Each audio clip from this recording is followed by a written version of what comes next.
নমস্কার বন্ধুরা, এ to Z scheme YouTube চ্যানেলে আপনাদের স্বাগত জানাই। চলে এসেছি আবার একটি নতুন ভিডিওর সাথে। যেমনটা বলা হয়েছে, মমতার দারুণ প্রকল্প, আবেদন করলেই 10,000 টাকা সরাসরি আপনার অ্যাকাউন্টে। West Bengal government scheme. সামনেই লোকসভা ভোট, তার আগেই রাজ্যবাসীর জন্য দারুণ সুসংবাদ। এবার রাজ্যবাসীর জন্য নতুন প্রকল্পের সূচনা করেছেন রাজ্য সরকার। এই প্রকল্পে কেবল আবেদন করতে দেরি, আবেদন করলেই পেয়ে যাবেন 10,000 টাকা। শুনতে অবাক লাগলেও এটাই সত্যি। রাজ্য সরকারের এই প্রকল্পের মাধ্যমে আপনি হতে পারেন মালামাল। রাজ্যের যে কোনো প্রান্ত থেকে এই প্রকল্পের সুবিধা নিতে পারবেন। এই প্রকল্পের মাধ্যমে আবেদন করলে পাওয়া যাবে 10,000 টাকা। আসুন তাহলে এই প্রকল্পের সম্পর্কে আরেকটু বিস্তারিত জেনে নেওয়া যাক। সামনে লোকসভা ভোট, আর তার আগে নতুন প্রকল্পের সূচনা করলেন রাজ্য সরকার।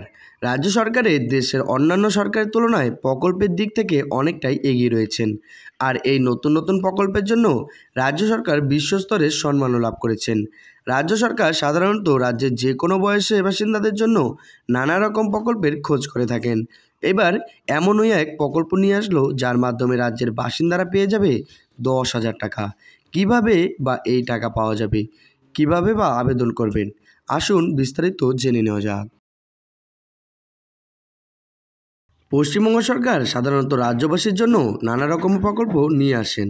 রাজ্য সরকারের অন্যতম জনপ্রিয় প্রকল্পের মধ্যে হলো লক্ষ্মী ভাণ্ডার প্রকল্প, স্বাস্থ্যসাথী প্রকল্প, খাদ্যসাথী প্রকল্প, সবুজ সাথী প্রকল্প, বেকার ভাতা, যুবশ্রী বয়স্ক ভাতা সহ আরও বহু রকম প্রকল্পের মাধ্যমে রাজ্যবাসীকে দৈনন্দিন আর্থিক ও সামাজিক সাহায্য করেছেন। রাজ্যের ছেলে বুড়ো থেকে মহিলা মেয়ে সকলের জন্যই নানা রকমের প্রকল্পের সূচনা করেছেন তিনি। ঠিক একই রকম রাজ্য সরকারের রাজ্যের দরিদ্র কিংবা মধ্যবিত্ত পরিবারের জন্য এমন এক প্রকল্প নিয়ে আসা হয়েছে, যার মাধ্যমে পাওয়া যাবে 10,000 টাকা।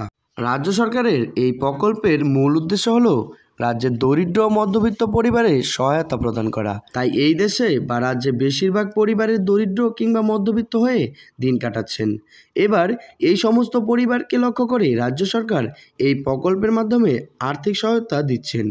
এই প্রকল্পের সুবিধা পেতে গেলে রাজ্যের বাসিন্দা হতে হবে এবং কমপক্ষে বয়স থাকতে হবে 18 বছর।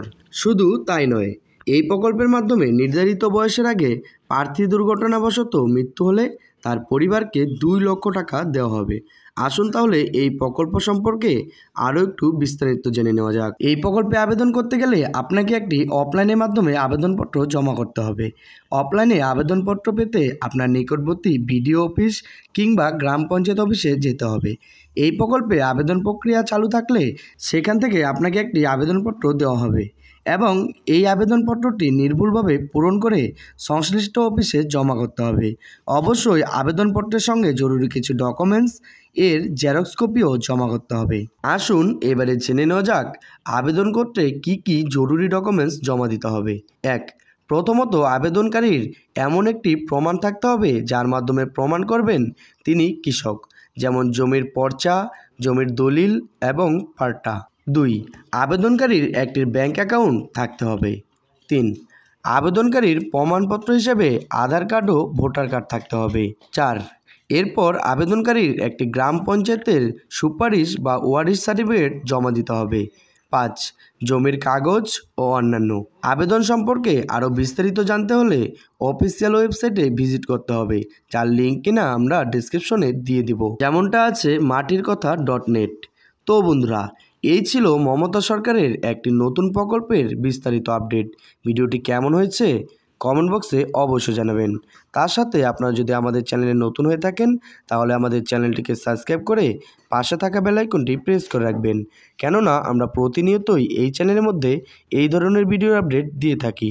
দেখা হচ্ছে পরবর্তীতে আরেকটি নতুন ভিডিওর সাথে। ভালো থাকবেন, সুস্থ থাকবেন।